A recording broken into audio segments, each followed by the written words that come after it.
The blue-skinned Kalan soldiers ran through the burning corridors of their command ship. Explosions shook the vessel as Vorak fighters tore through their hull with energy beams. Captain Nico pressed his hand against a bleeding wound on his arm as he reached the bridge. Status report, he shouted over the noise of alarms. 3 more ships destroyed, sir, replied his communications officer, her voice shaking. The Vorak are cutting through our defense fleet like paper. We have lost 60% of our forces in just 2 hours. Nico looked at the tactical display. Red dots representing enemy ships surrounded the few remaining blue dots of the Kalan fleet. The peaceful trading vessels and exploration ships of his people were no match for the war machines of the Vorthek Empire. On the main screen, he watched another Kalan cruiser explode.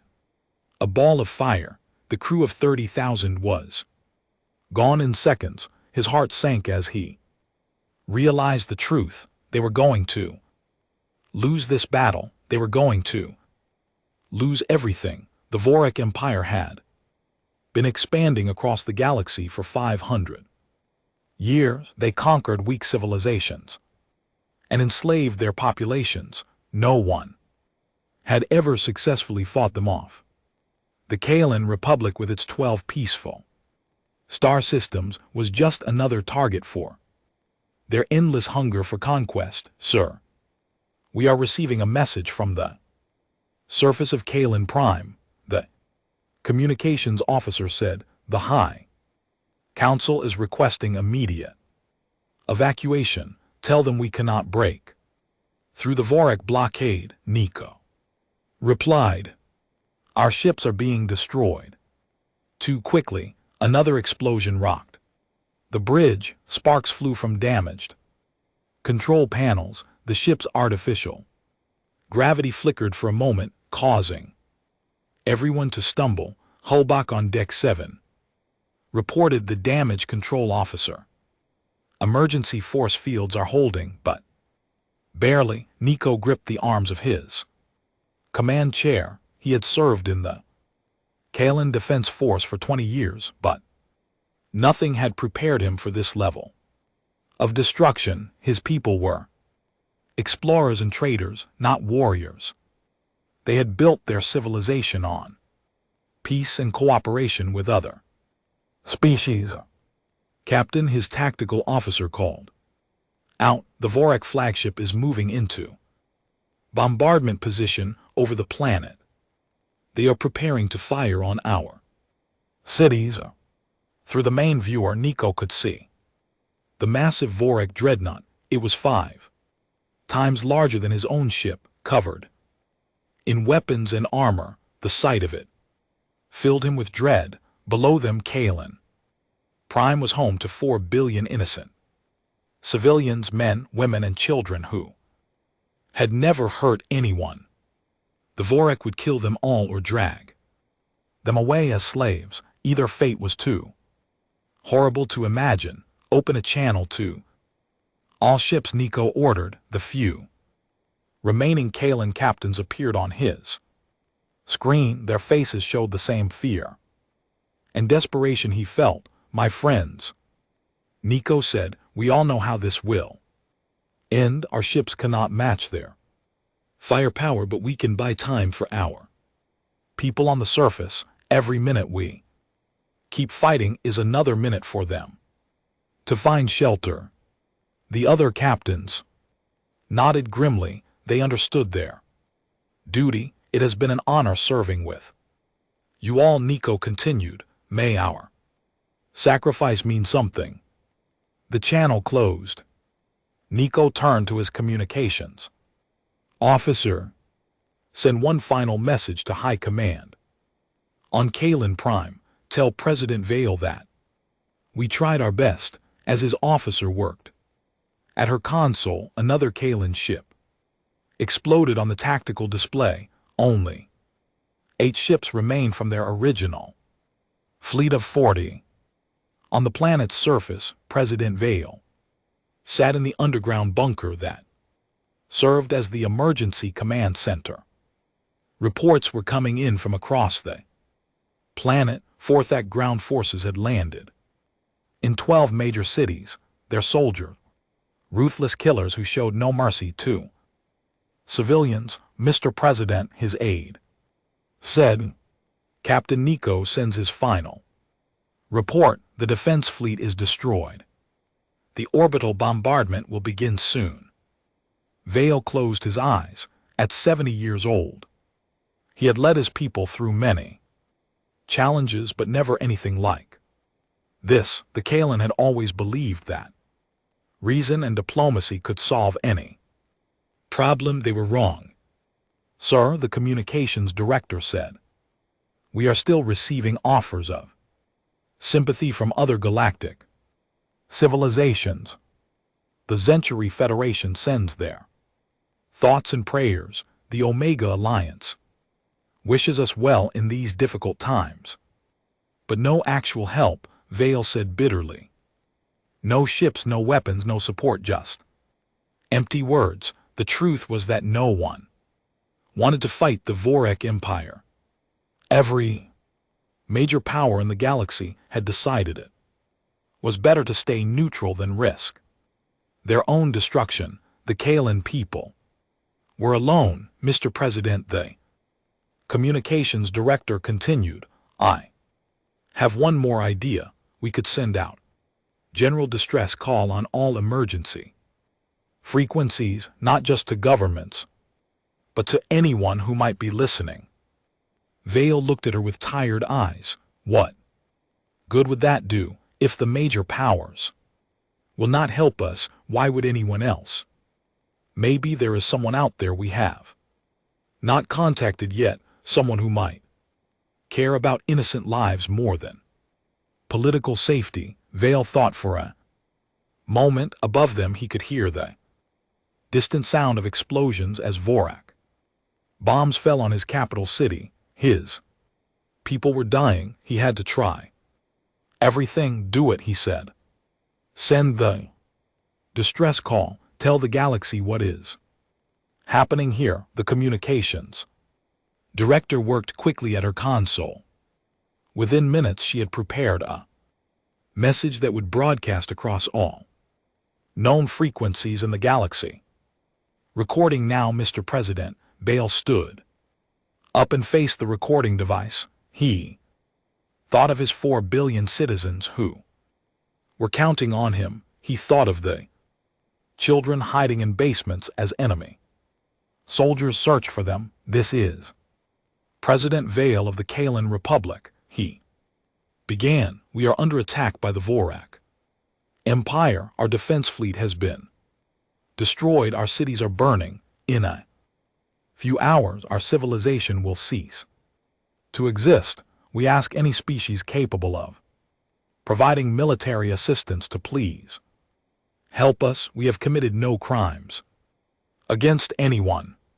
We seek only to live in peace. If there is anyone out there who believes that innocent lives matter, please help us. We are running out of time. The message was sent. It traveled across the galaxy at the speed of light, reaching monitoring stations on thousands of worlds. Most governments that received it filed it away and forgot about it. The galactic powers had already made their decision, but on a small blue planet in a system the major civilizations barely knew existed, the message was received by Earth's Deep Space Monitoring Station 7.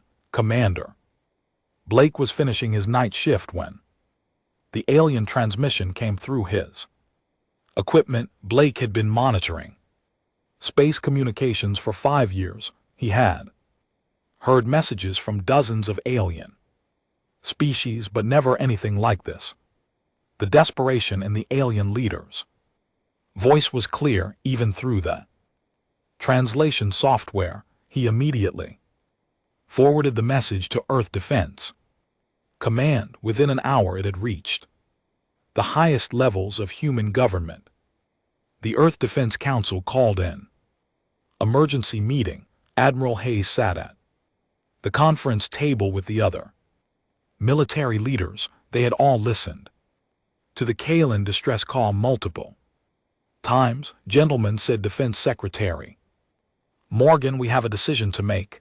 Do we respond to this call for help? We barely know anything about Galactic politics, said General Parker. Getting involved in an alien war could be dangerous for Earth, but can we really sit here and do nothing while innocent people are being slaughtered? Admiral Hayes asked.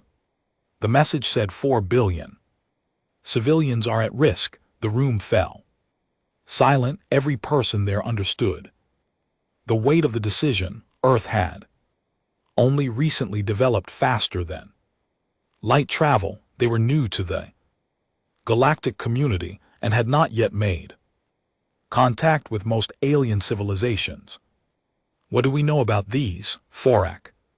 Morgan asked. Intelligence Director Collins opened a file. Not much. They appear to be a military empire that has been expanding for centuries. They enslave conquered populations and strip planets of resources. By all accounts, they are extremely dangerous. And the Kalen, a peaceful trading civilization. 12 star systems, mostly herbivorous. Humanoids, no history of aggression or warfare. They appear to be exactly what their president claims, innocent victims. Admiral Hayes stood up. I have spent my entire career preparing Earth's defenses. We have built our fleets to protect innocent lives. If we will not use those fleets to help others when they desperately need it, then what good are we? The debate continued for another hour. Finally, Secretary Morgan called for a vote. The decision was close, but humanity chose to act. 2 days later, Admiral Hayes stood on the bridge of his flagship, the UES Defiant. Around him, 11 other Earth warships prepared for humanity's first interstellar military mission. The fleet was small compared to the major galactic powers, but every ship was built with centuries of human military experience. Set course for the Kalen system, Hayes ordered. Maximum speed. As the fleet jumped to faster than light travel, Hayes wondered if they would arrive in time to make any difference. The Kalen message had been desperate, and that was 3 days ago. For all he knew, the battle was already over, but Admiral Hayes was determined to try. Humanity had answered the call. Galactic distress call answered by Earth's warfleet. Part 2. Underestimation and arrival. Supreme General Rex of the Vorak Empire stood in his command chamber aboard the massive conquest ship Dark Thunder. The bridge was filled with red lighting and the sound of his officers coordinating the final assault on Kalen Prime. Through the massive viewing window, he could see the planet burning below. General, his intelligence officer, approached with a data pad. We have intercepted communications indicating that someone has responded to the Kalen distress signal. Rex turned his massive form toward the officer. The Vorak were a warrior race, standing 8 feet tall with thick gray skin and powerful muscles. Their faces were scarred from ritual combat, and their eyes glowed red in the dim light of their ships. Explain, Rex demanded, his voice deep and threatening. A species called humans from a planet named Earth. They appear to be sending military vessels to assist the Kalen. Rex laughed, a sound like grinding metal. Humans? I have never heard of them. Show me what our databases contain about this species. The intelligence officer activated a holographic display. A small blue planet appeared, rotating slowly. Data scrolled Beside it in Vorik text. They are a recently contacted species, General.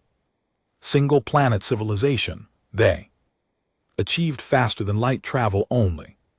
50 years ago, no recorded military victories in galactic conflicts, their technology appears primitive compared to established galactic powers, Rex studied the display with amusement. How many ships are they sending? Our long-range sensors detect 12 vessels approaching the system. 12 ships, Rex laughed again. To face our conquest fleet of 200 vessels, these humans must be either very brave or very stupid. His tactical officer stepped forward. General, should we redirect forces to meet this threat? Threat? Rex's red eyes gleamed with mockery. Send Patrol Squadron 7 to intercept these humans. Have Commander Vex destroy them quickly. I do not want this minor annoyance to delay our conquest. Schedule. Yes, General. As his officers relayed orders, Rex turned back to watch the bombardment of Kalen Prime. The human ships were not even worth his personal attention. In 500 years of conquest, the Vorik Empire had never been seriously challenged by any species. These newcomers would learn why.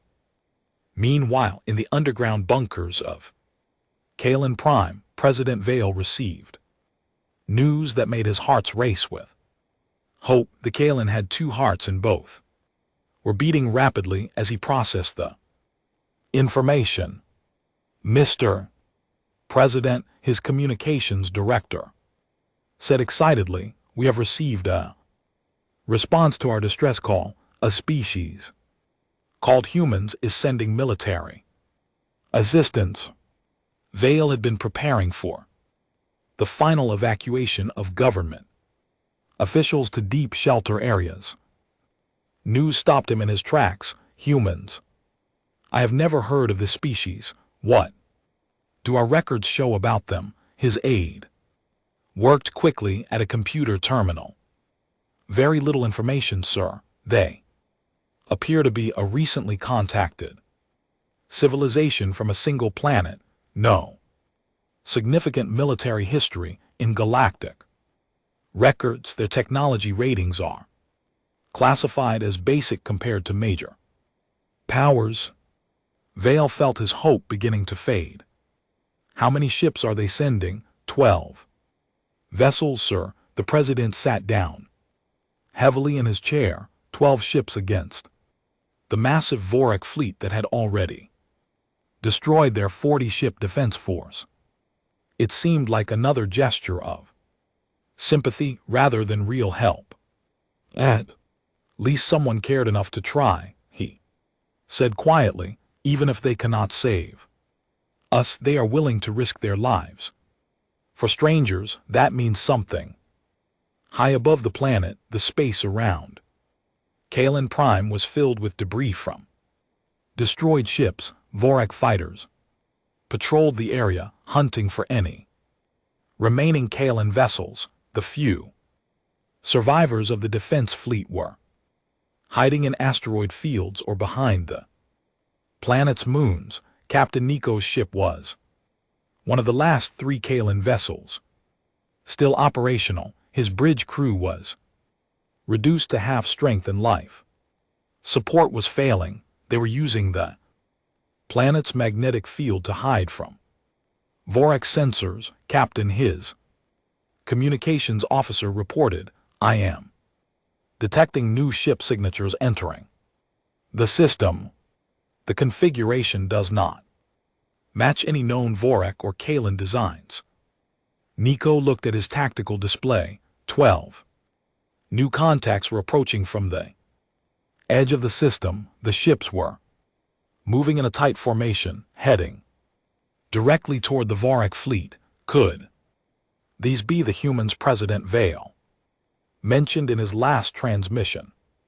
Possibly, sir, but 12 ships against the entire Vorik conquest fleet. They will be destroyed in minutes, Nico watched the display with mixed feelings. He was grateful that someone had answered their call, but he did not want to watch more good people die uselessly. Admiral Hayes stood on the bridge of the US, defiant as his fleet dropped out of faster than light travel at the edge of the Kalen system. The sight that greeted them made his jaw clench with anger. The beautiful blue world of Kalen Prime was covered in smoke and fire. Orbital debris filled the space around the planet.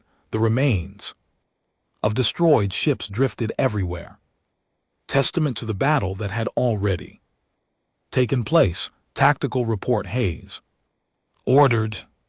Lieutenant Commander Davis worked at his station. Sir, I count approximately 200 Vorak vessels in the system. They have established a complete blockade around the planet. I also detect what appears to be ongoing orbital bombardment of population centers. Hayes felt his hands form fists. He had served in the Earth Defense Force for 25 years, fighting pirates and hostile species that threatened human colonies, but he had never seen destruction on this scale.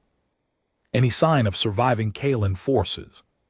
Sensors are detecting 3 vessels hiding in the planet's magnetic field. They appear to be heavily damaged. Communications. Can you establish contact with the Kalen survivors? Working on it, sir. Hayes studied the tactical display. 200 enemy ships against his 12. The odds were impossible by any normal calculation, but human military doctrine was not based on normal calculations. Sir, the communications officer reported, I have contact with a Kalen vessel. Their captain wishes to speak with you. Captain Nico's face appeared on the main screen. The blue-skinned alien looked exhausted and wounded, but his eyes showed determination. Admiral Hayes, Nico said, I am Captain Nico of the Kalen Defense Force. I must warn you that the Vorak fleet is massive. Your 12 ships cannot possibly fight them all. You should withdraw while you still can. Hayes looked at the alien captain with respect. Even facing certain death, the Kalen was trying to protect others. Captain Nico, I appreciate your concern, but my species does not abandon innocent people to be slaughtered. We came here to help, and that is what we intend to do. But Admiral, you do not understand.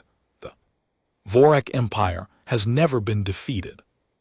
Their ships are powerful and their warriors are ruthless. They have conquered hundreds of worlds. Hayes smiled grimly. Captain, they have never fought humans before. That is about to change. Before Nico could respond, the tactical officer called out a warning. Admiral Vorak Patrol Squadron approaching. 8 vessels moving to intercept. Hayes turned to his crew. Battle stations, all ships to combat. Formation, prepare to engage the enemy. Across the human fleet, warning lights flashed red as crews rushed to their combat positions. The ships of Earth's first warfleet were not elegant or beautiful like the vessels of other galactic civilizations.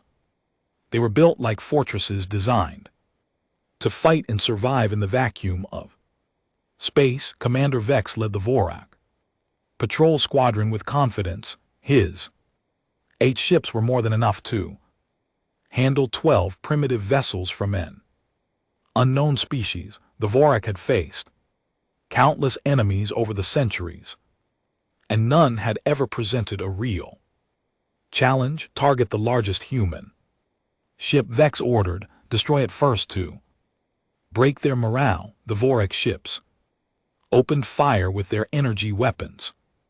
Beams of red plasma streak across space toward the human fleet. What happened?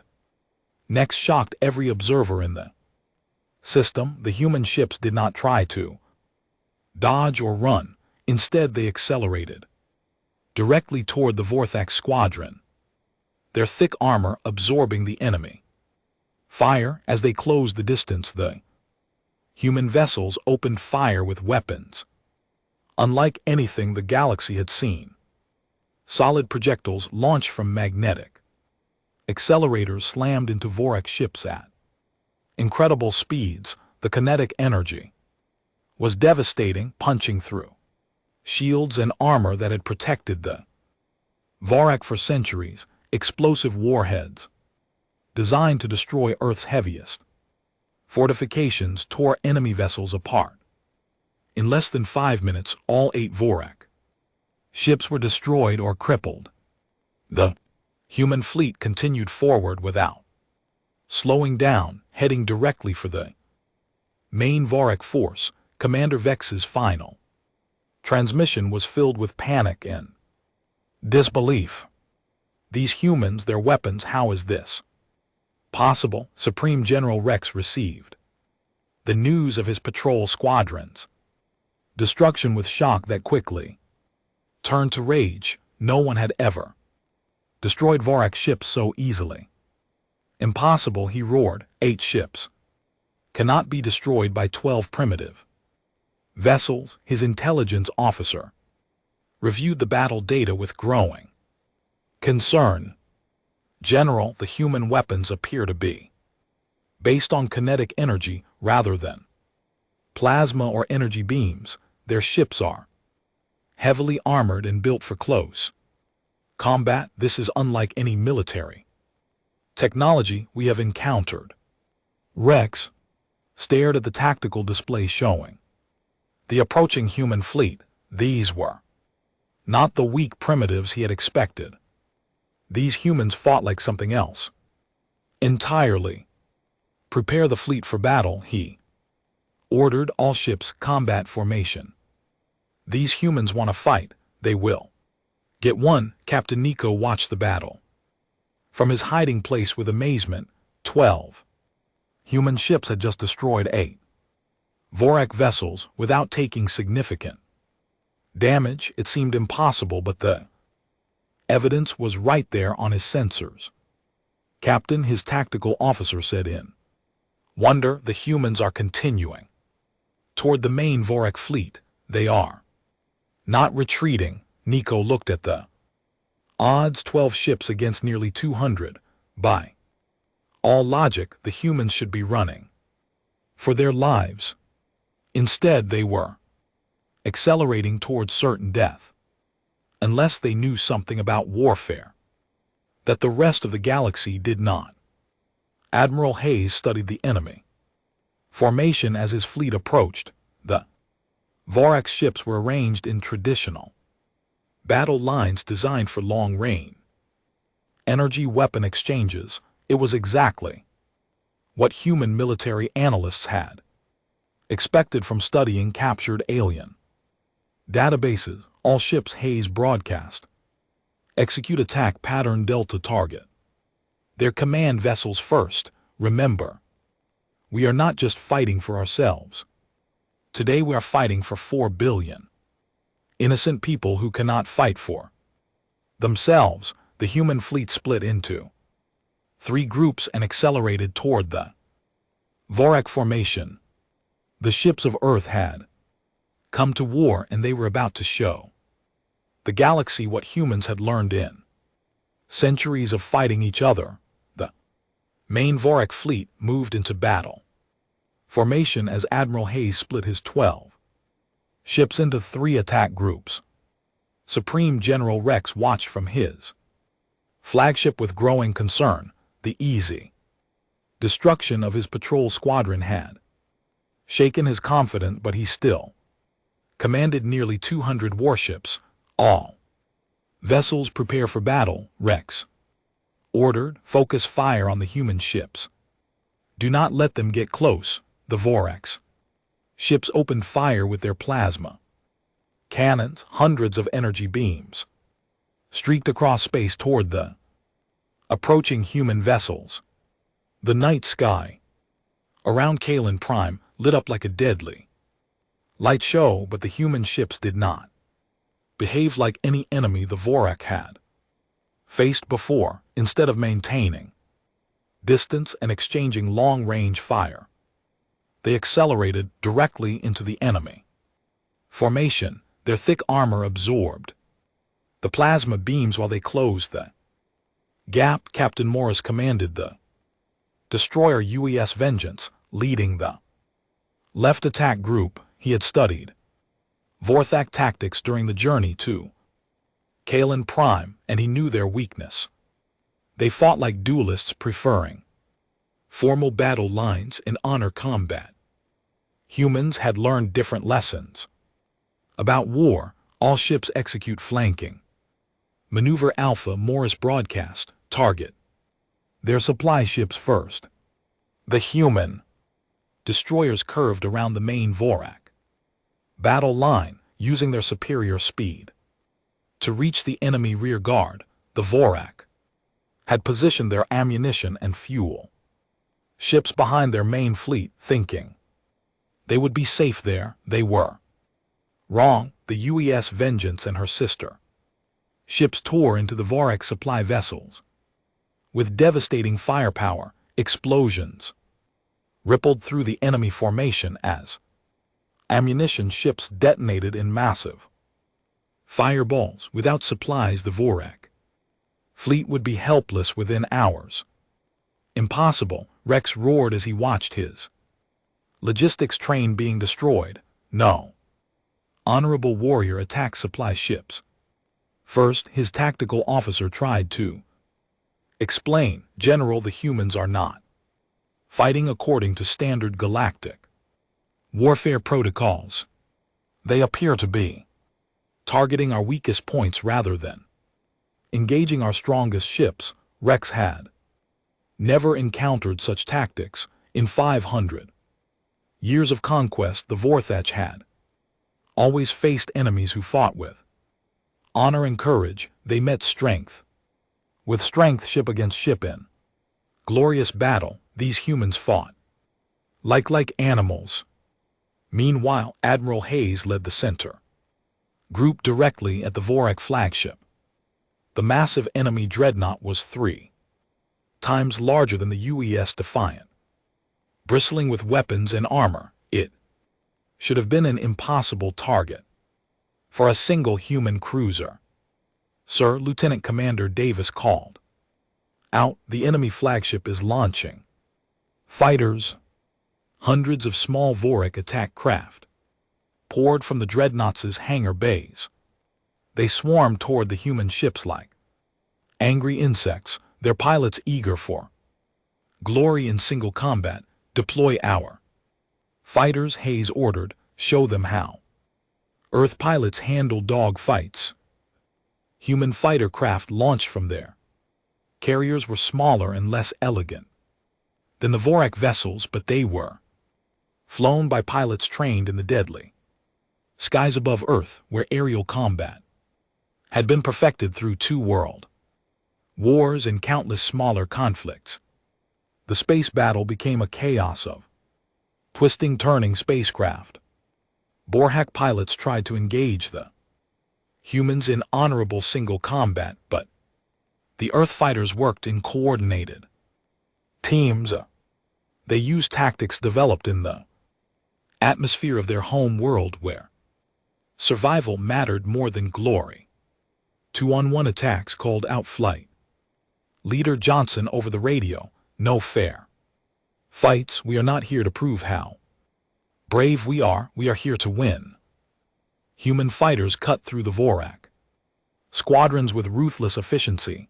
They used coordinated attacks, hit and run tactics, and even ramming attacks when their ammunition ran low. Within 30 minutes, the space around the flagship was filled with wreckage from destroyed Vorak fighters. On the right flank, Commander Price led the 3rd human attack group against the Vorak cruiser squadron. The enemy ships tried to maintain their battle line formation, but the humans had no intention of fighting. A traditional engagement, the UES. Thunder and her escorts accelerated past the Vorak cruisers, then suddenly reversed course and attacked from behind. The enemy ships had to turn their entire formation around to face this new threat, exposing their flanks to the other human groups. Target their engine sections. Price ordered, disable them, do not destroy them yet. The human weapons targeted the Vorak propulsion systems with surgical precision. Ship after ship found themselves crippled, unable to maneuver or retreat. They were still dangerous, but they were no longer mobile. Rex watched his fleet being systematically destroyed and could not understand what was happening. These humans fought without honor, without dignity, without any respect for the traditions of galactic warfare. General, his communications officer, reported, "We are receiving surrender requests from 12 of our cruisers. They are disabled and requesting quarter surrender." Rex could barely speak the word. Vorak warriors do not surrender. Tell them to fight to the death. But his officers were beginning to doubt their commander. They had never seen Vorak ships destroyed so easily. The humans seemed to anticipate every move, counter every tactic, and exploit every weakness. Captain Nico watched the battle from his hiding place behind Kalen Prime's moon. His sensors could barely track the fast-moving human ships as they tore through the Vorthak formation. "Captain," his tactical officer said in amazement, "the humans have destroyed or disabled over 60 Vorak ships in less than 2 hours. Their own losses are minimal." Nico could not believe what he was seeing. The mighty Vorak Empire, conquerors of hundreds of worlds, were being beaten by 12 ships from a species no one had ever heard of. How is this possible? He asked himself. On the surface of Kalen Prime, President Vale received reports of the space battle with growing hope and amazement. The humans were not just fighting the Vorak, they were winning. "Mr. President," his aide said excitedly, "our observers report that the human fleet has broken the Vorak battle line. The enemy ships are in full retreat." Vale felt tears in his eyes. After days of despair, watching his people die and his civilization burn, there was finally hope, but the battle was not over yet. Rex realized that his traditional tactics were useless against these human warriors. If he was going to win, he needed to change his approach. "All ships," he broadcast, "abandon formation. Fighting, surround the human vessels. Use our numbers to overwhelm them." Remaining Vorak ships broke from their battle lines and began to swarm around the human fleet. They could not match human tactics, but they still had superior numbers. If they could trap the human ships and attack from all sides, they might still win. Admiral Hayes saw the enemy change in tactics and smiled grimly. The Vorak were learning, but they were still thinking like aliens who had never faced a species that lived and breathed warfare. "All ships," Hayes broadcast, "execute defensive formation. Charlie, show them why humans survived as apex predators on their home world."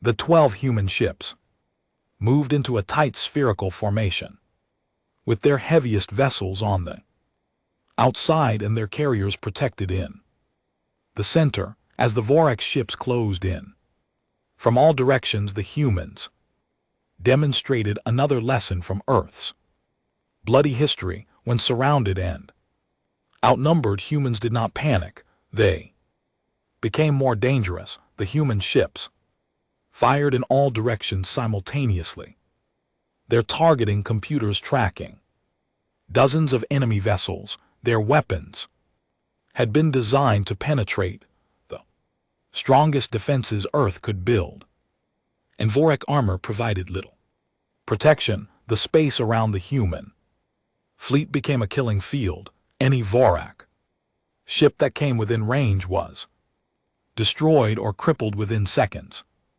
The humans fought like a pack of wolves, surrounded by sheep, deadly, coordinated, and utterly without mercy. Impossible, Rex screamed as he watched another squadron of his ships explode. They are only 12 vessels. His intelligence officer was studying the battle data with growing horror. General, I am analyzing their combat patterns. These humans do not fight like any known galactic species. Their tactics are ruthless. They target weak points, use deception, coordinate attacks, and show no hesitation in sacrificing damaged ships for tactical advantage. What kind of species are they? The intelligence officer looked at his commander with fear in his eyes.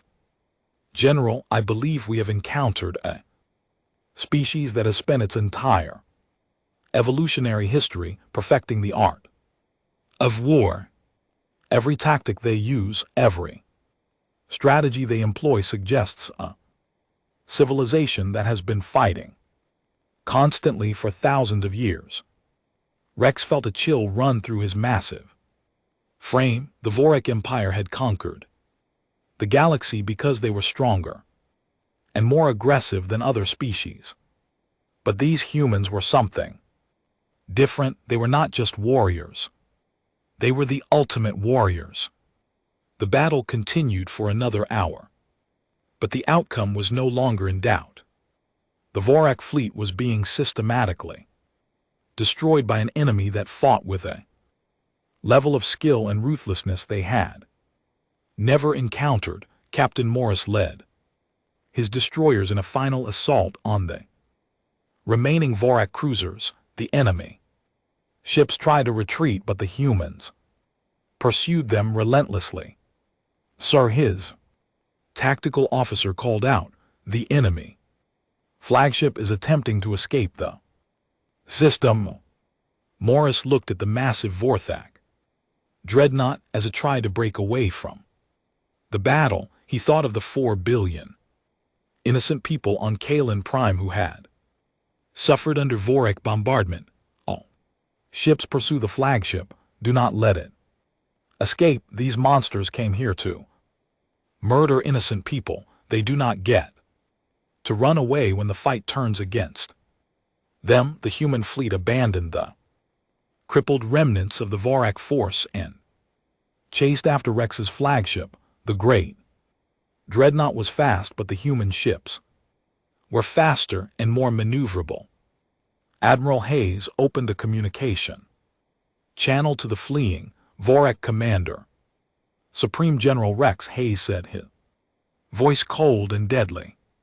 You came to this system to slaughter innocent people. You destroyed their defense fleet and bombed their cities. Now you want to run away like a coward when faced with real opposition.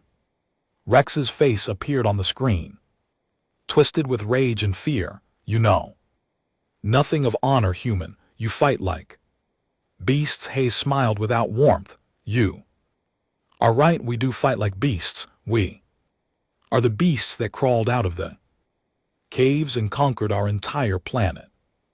We are the beasts that turned warfare into a science, and now you are going to learn why every predator species in Earth's history learned to fear us.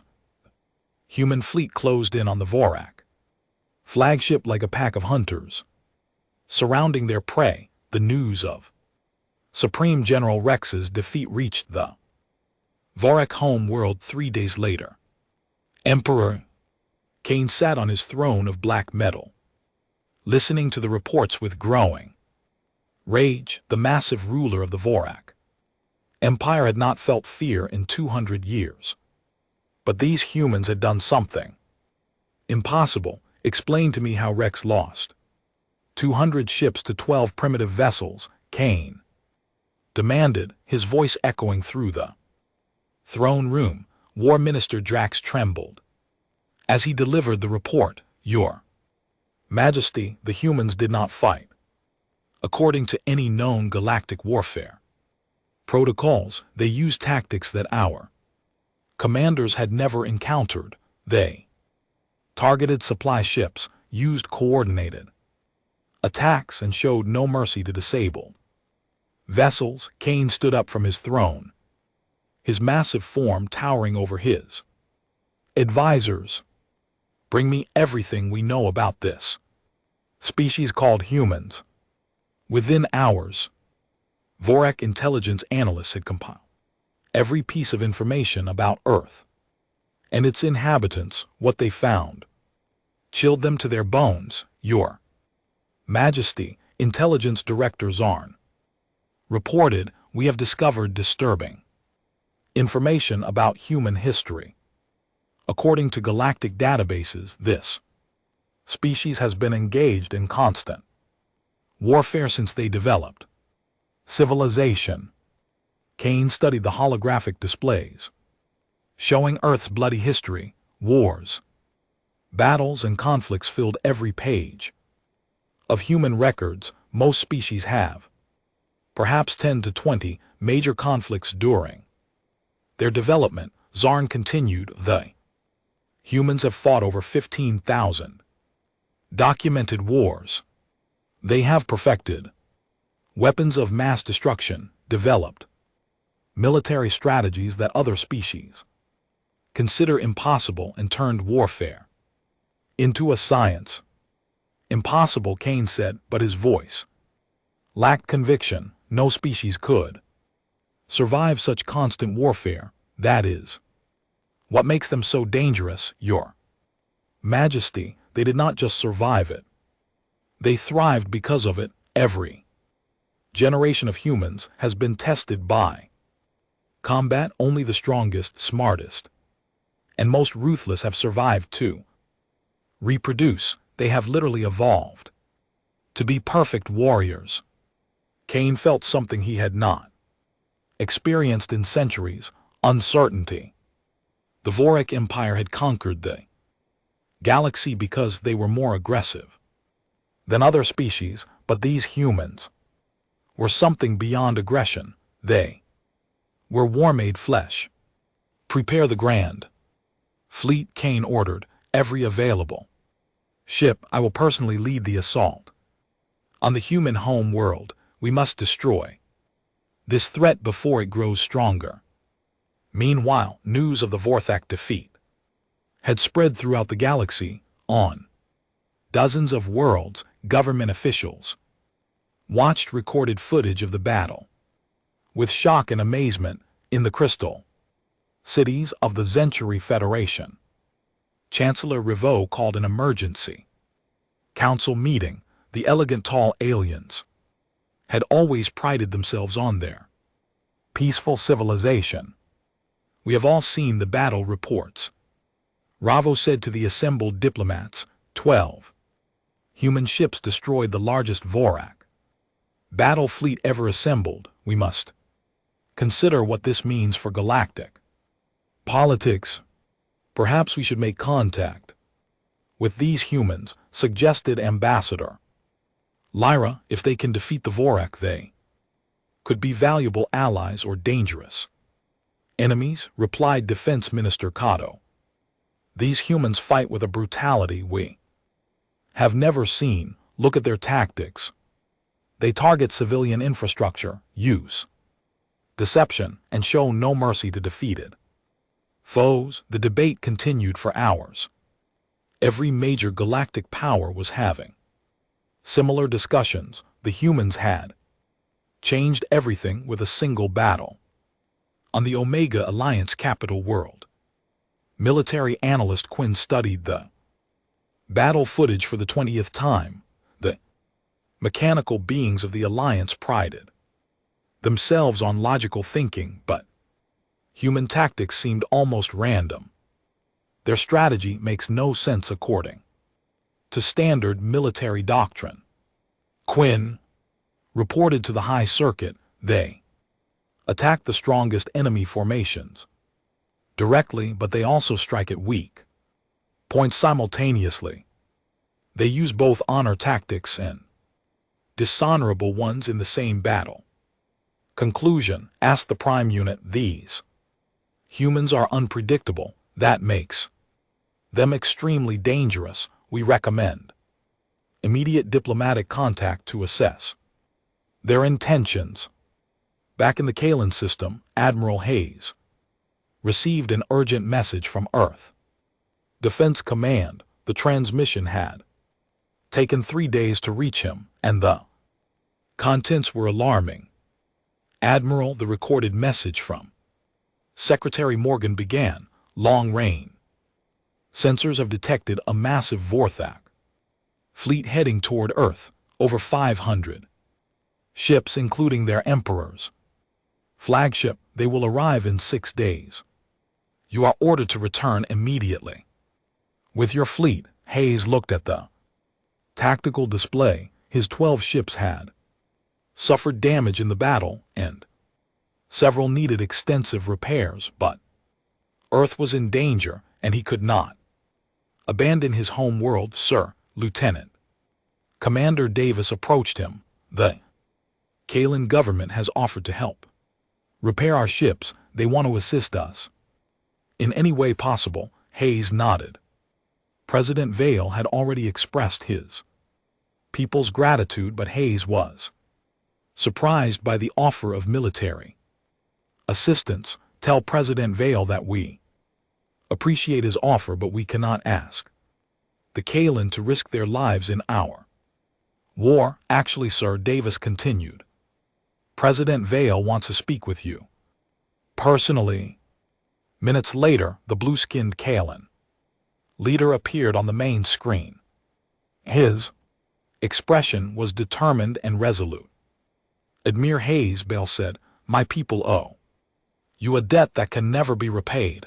You saved 4 billion innocent lives when no one else would help us. Now your world is in danger, and we want to help you. Hayes was moved by the offer, but he had to be realistic. Mr. President, I am grateful, but the Kalan fleet was not designed for combat. You would be sending your people to their deaths. Admiral, you are correct that we are not warriors, but we are excellent engineers and technicians. Our shipyards can repair your vessels faster than any facility in this sector. More importantly, we have analyzed your weapons and tactics. We want to learn from you. Hayes considered the offer. His ships did need repairs, and the Kalan had the most advanced shipbuilding facilities in their region of space. What exactly are you proposing, Mr. President? Allow us to upgrade your ships with our technology, better shields, improved engines, enhanced sensors. In return, teach us how to fight. The galaxy has changed, Admiral.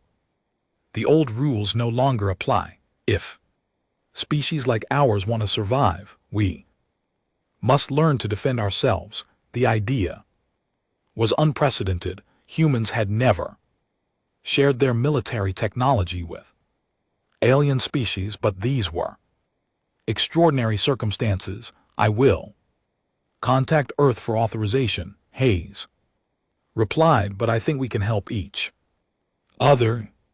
While the human fleet underwent rapid repairs and upgrades in Kalan shipyards, disturbing news continued to arrive from across the galaxy.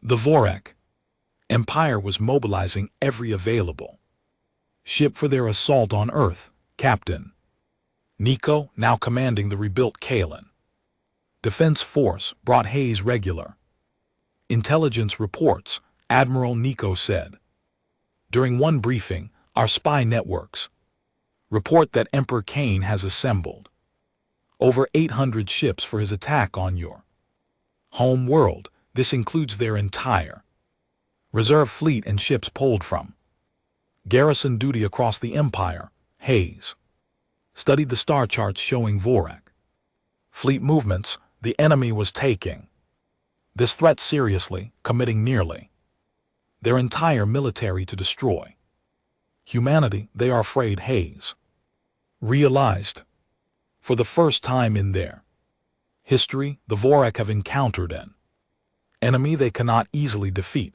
so they are bringing everything they have. Admiral, his communications officer, called out urgent message from Earth Defense Command. Admiral Jackson's face appeared on the screen, showing signs of stress and fatigue. Hayes, Jackson said, the situation has deteriorated.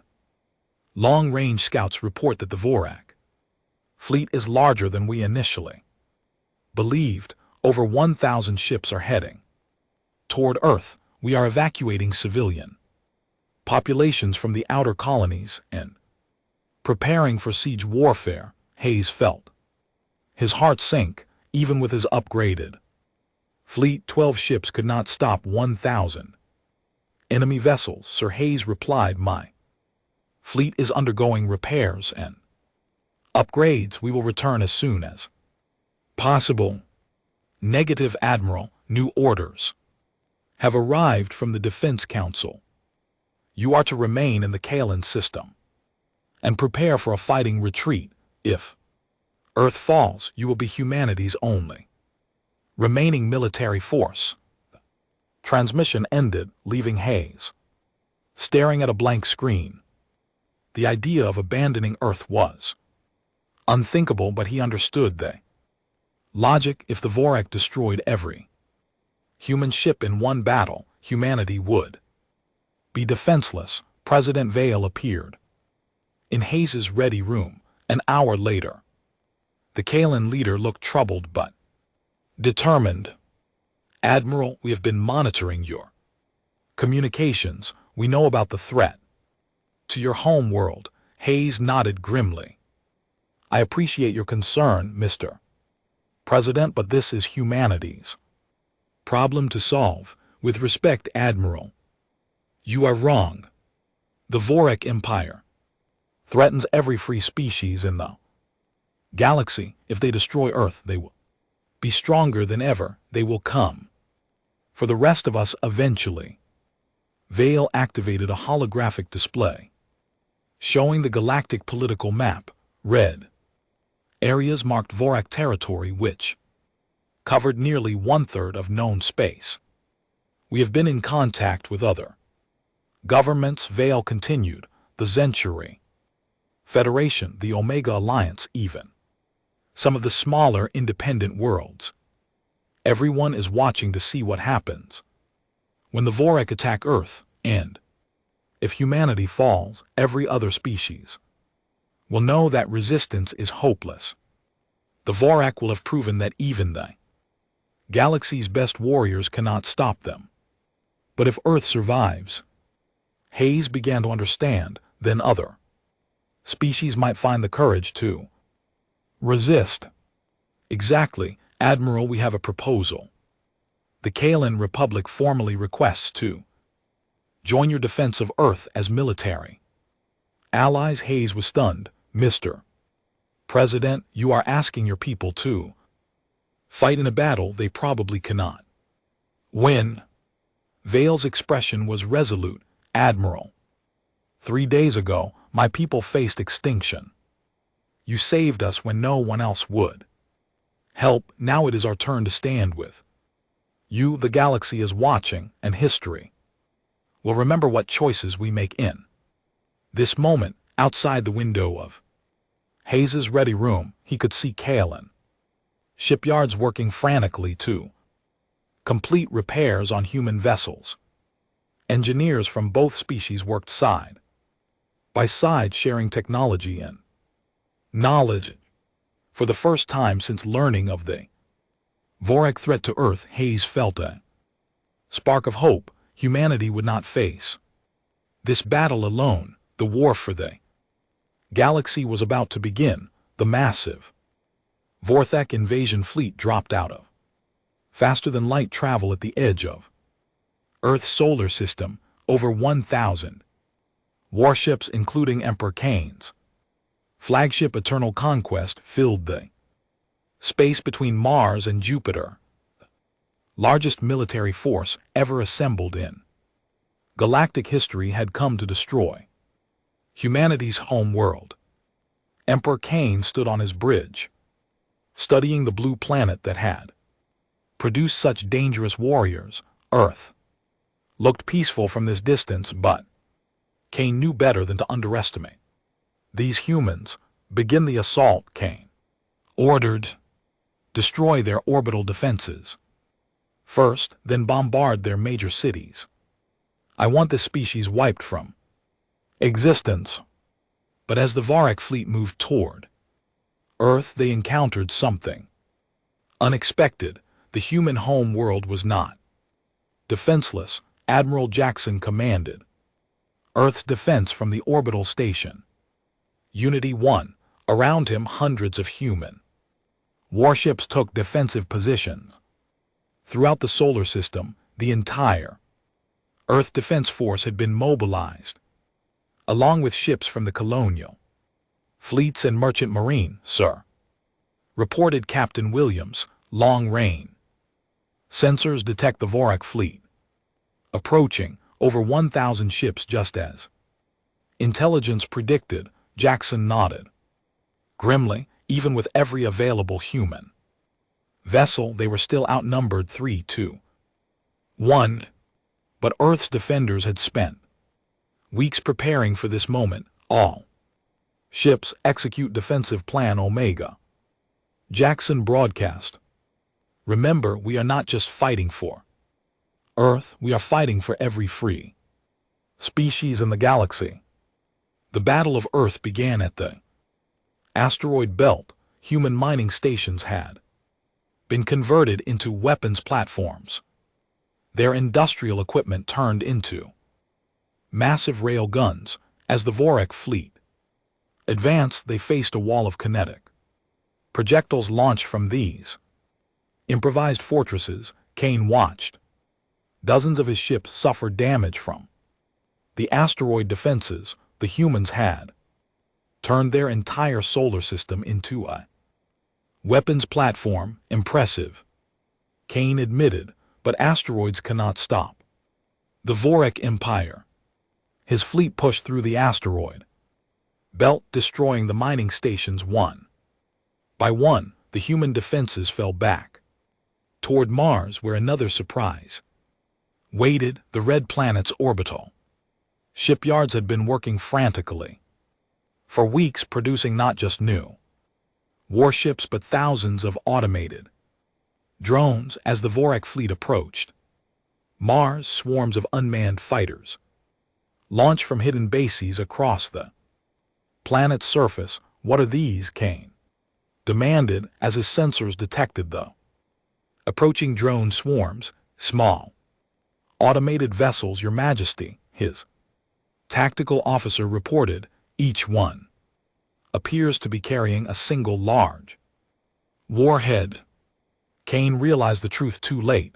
The humans had built suicide drones, each one designed to ram into Vorak ships and detonate. It was a tactic so ruthless that even the Vorak had never considered it. Hundreds of drones slammed into the invasion fleet.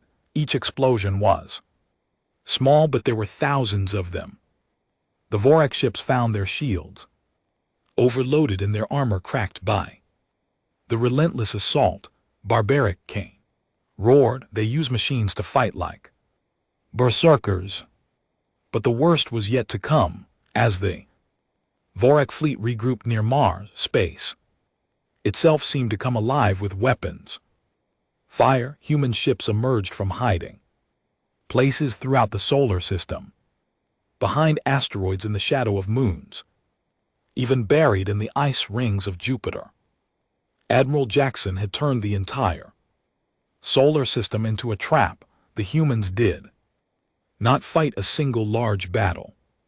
Instead, they used hit-and-run attacks, ambushes, and guerrilla warfare on a galactic scale. Vorak ships found themselves under attack from multiple directions, never able to form proper battle lines. They are everywhere, Kane's fleet commander reported. We cannot establish formation when the enemy refuses to fight a proper battle. Kane began to understand what his intelligence officers had tried to tell him. These humans did not fight like any other species. They had no concept of honor in warfare. They used every dirty trick, every underhanded tactic, every ruthless strategy they could think of, and it was working. The battle raged for 3 days.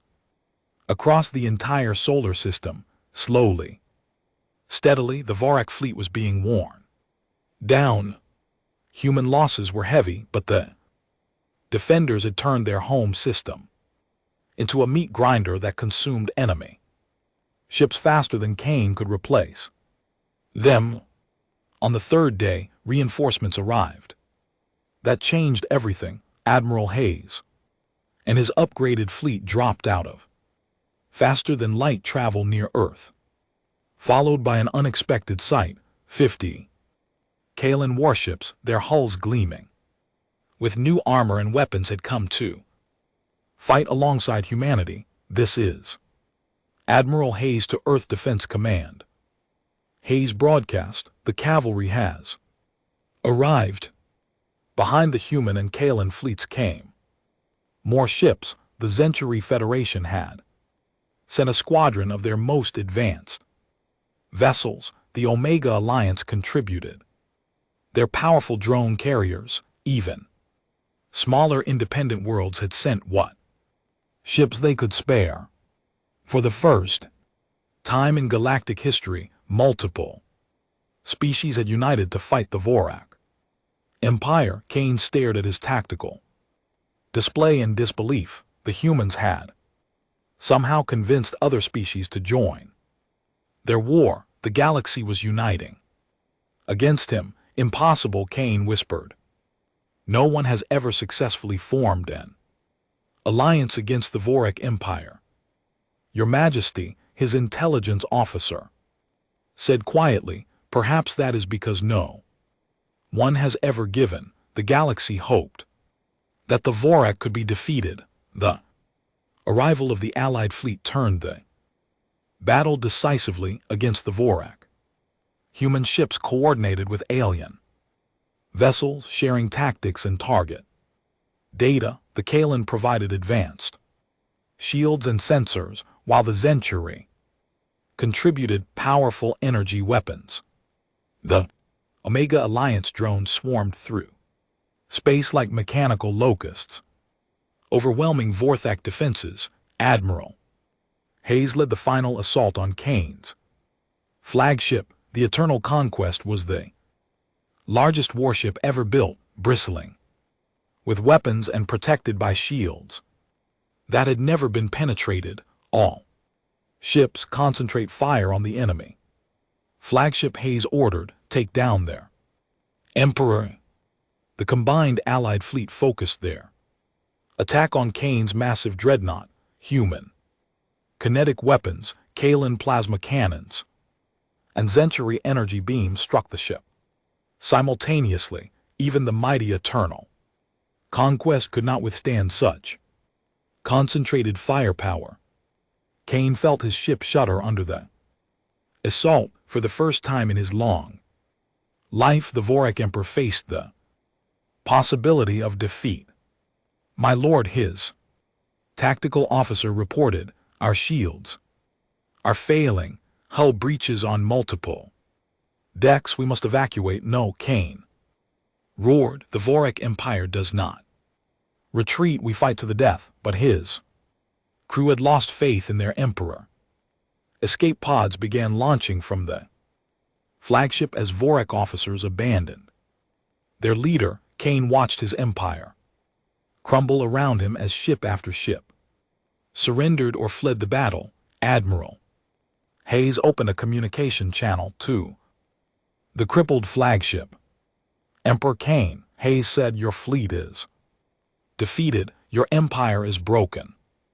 Surrender now and spare the lives of your remaining crew. Kane appeared on the screen, his massive form bloody and scarred from the battle, his red eyes burned with hatred and defeat.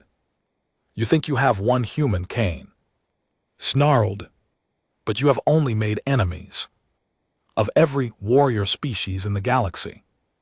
They will see what you have done to us and unite against you. Hayes looked at the alien emperor with cold determination. Let them try, but they will find what you found. Humanity protects the innocent, and we will never stop fighting those who prey on the weak. Kane's flagship exploded in a ball of fire, taking the Vorak Emperor with it. The remaining enemy ships scattered, fleeing back to their home territories. The Battle of Earth was over. In the aftermath, representatives from dozens of species gathered at Unity Station. Above Earth, the victory over the Vorak had sent shock waves throughout the galaxy. The empire that had seemed invincible had been broken by coalition of free worlds. President Chen of Earth addressed the assembled delegates. Today we have proven that no empire, no matter how powerful, can stand against united free peoples. The Vorak thought they could conquer the galaxy through fear and brutality. They were wrong. Ambassador Vale of the Kalan Republic stood beside the human president. The galaxy has changed forever. We have learned that standing together makes us stronger than any single empire. This alliance must continue. One by one, the assembled species signed the Treaty of Earth, establishing the Galactic Defense Alliance. Humanity took its place as a founding member, respected and feared throughout known space. The Vorak Empire slowly collapsed over the following months. Without their emperor and with their main fleet destroyed, the remaining Vorthak territories fell into civil war. Former slave worlds rebelled and gained their freedom. The 500-year reign of terror was finally over. Admiral Hayes stood on the observation deck of Unity Station, watching construction ships building new defensive platforms around Earth. The planet would never again be caught unprepared for attack. Captain Nico joined him at the window. The Kalan officer had become a close friend during their shared struggles. Admiral Nico said, "The galaxy owes humanity a debt that can never be repaid." You answered our call when no one else would help. Hayes smiled and shook his head. We did not save the galaxy alone, Captain. It took all of us working together. That is the real lesson here. No single species is strong enough to stand against tyranny, but united, free peoples can overcome any threat. Outside the station, ships from dozens of worlds patrolled the solar system. Humans worked alongside aliens, sharing technology and knowledge. The galaxy had found a new hope in the alliance forged through battle. The age of the Vorak Empire was over. The age of the Galactic Defense Alliance had begun, and at the center of it all was a small blue planet whose people had refused to let innocents die alone in the darkness of space. Earth had answered the call, and the galaxy would never be the same.